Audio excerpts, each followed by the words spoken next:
baru kali ini saya nemuin yang namanya genetik ekor sakura. Karena saya kan yang bikin ikan, saya bikin ikan terus.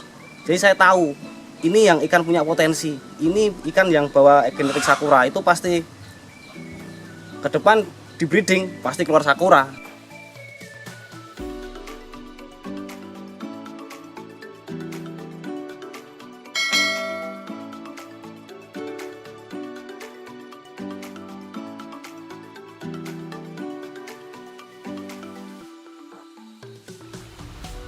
Untuk FVCP, jadi kalau mau ngomongin tren ikan, kita itu nggak bisa terus besok 2021 bakalan ikan ini naik. Emang ada seperti itu, tapi kan namanya kita punya kesenangan, kita punya pilihan.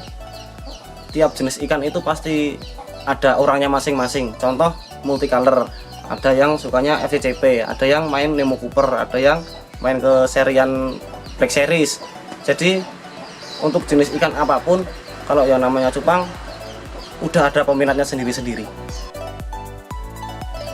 Karena kalau di 2021, karena nama saya ataupun nama yang udah nempel di farm ini kan FVCP, jadi mau sampai kapanpun saya tetap mau main FVCP, karena emang FVCP saya belum bisa dikatakan final dalam arti udah perfect. Karena prosesnya emang 2 tahun saya belajar, itu dari hasil breeding lang itu saya mengalami saya menemukan ini makin bagus, ini makin bagus, ini makin bagus, dan sekarang saya udah nemuin itu genetik gimana caranya bikin ekornya itu bintang, atau yang kita sebut itu namanya sakura. Jadi sakura itu seperti ini ya.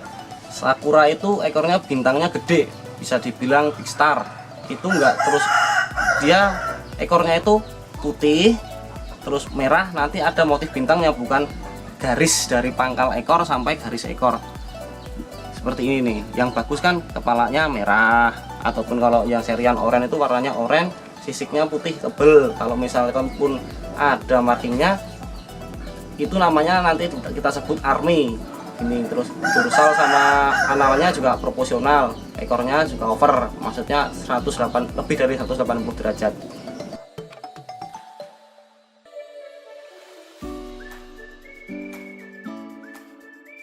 Nah, walaupun yang kita cari seperti itu pun dari hasil anakan satu pair itu belum tentu seperti itu semua, tapi seenggaknya kita udah bisa ngeluarin ini loh. Kalau contoh ekor sakura itu seperti ini, yang bakal kita project terus dari mulai 2021 sampai nanti kita menemukan final yang seperti ikannya orang Vietnam seperti itu.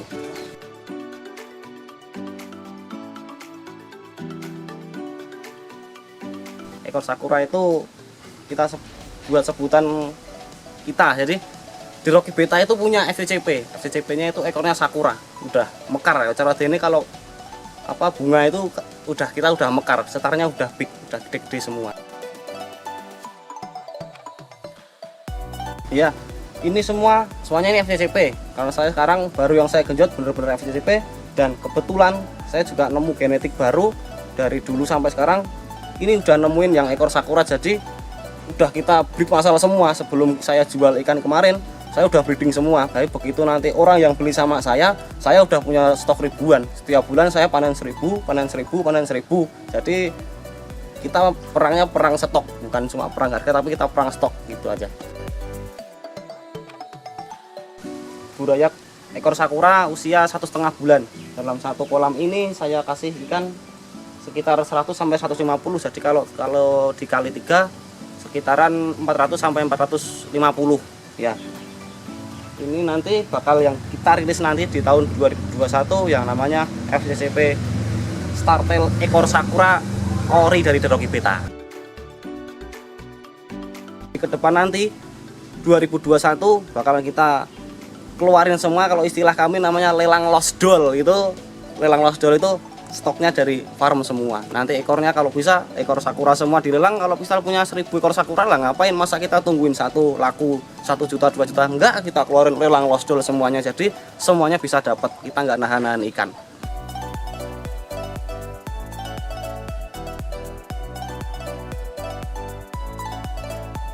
Kalau settingan, kalau sepengalaman saya, yang namanya breeding dulu saya ikannya nggak ada seperti ini mas. Jadi kalau kita panen kan pasti nggak mungkin yang bagus itu kita jual, yang bagus kita simpen dulu, yang bagus kita simpen, nanti kita kawinkan lagi, kita breeding lagi, pasti anakannya lebih bagus. Dan nggak mungkin anakannya itu pasti bakal balik ke apa yang ke landnya yang dulu, itu nggak mungkin, kecuali kita mainnya itu ada yang namanya pakai F1 ataupun yang pakai F itu dari sistemnya anak disilangkan sama bapak, anak silakan sama bapak. Kalau sepengalaman saya itu selalu inbreed. Jadi inbreed itu sedarah, anak sama anak saya kawinkan. Kenapa saya mainnya seperti itu?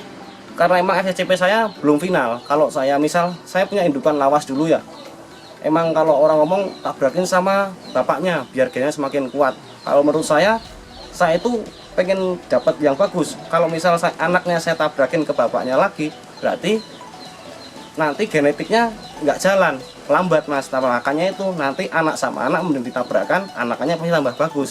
Nanti itu berjalan terus sampai bener-bener final, kita udah nemu, oh ini yang namanya FCCP yang bagus itu seperti ini, ataupun yang udah kita mau, wah bagi saya ini udah bagus, saya mau genetik yang seperti apa parentnya itu ini, jadi saya tabrakin aja mainnya anaknya, tabrakin bapaknya, nanti sampai jalan F berapa biar stabil. Karena saya kan belum merasa ikan saya harus ada terus ada progres, makanya saya inbreed terus, lama-lama nanti biar bisa keluar yang bagus. Kalau pengalaman saya dulu ya biasa lumrah yang namanya breeding. Kalau namanya pemula pasti kendalanya nggak punya pakan. Yang kedua mungkin telur nggak keluar, ada ikan yang nggak mau bikin sarang, ada lagi nanti bisa netesin sampai umur 2 minggu tapi mati semua. Itu kan namanya apa, proses. Jadi kita nggak boleh terus apa ngeluh, wah breeding susah, breeding cupang itu susah, breeding cupang itu ribet. Emang prosesnya seperti itu. Terus nanti kalau misal kita baru breeding jadi ya mas, jadi sampai umur 2 bulan. Pengalaman saya dulu, hasil anakan pertama paling pertama itu banyak rejectnya dalam bentuk basegel. Nggak tahu kenapa emang, dan teman-teman saya pun yang pada panen, pada baru belajar gitu, ada yang sekali langsung jadi bagus-bagus, ada yang harus lewat basegel dulu, tapi kan nanti dia breedingan kedua ketiga udah mulai bagus. Karena emang prosesnya seperti itu, kita butuh, kalau orang Jawa itu jenenge titen. Waktu ini kita harus ngasih makan, kita harus sortir, itu nanti lama-lama berjalannya waktu proses kita bakal tahu sendiri.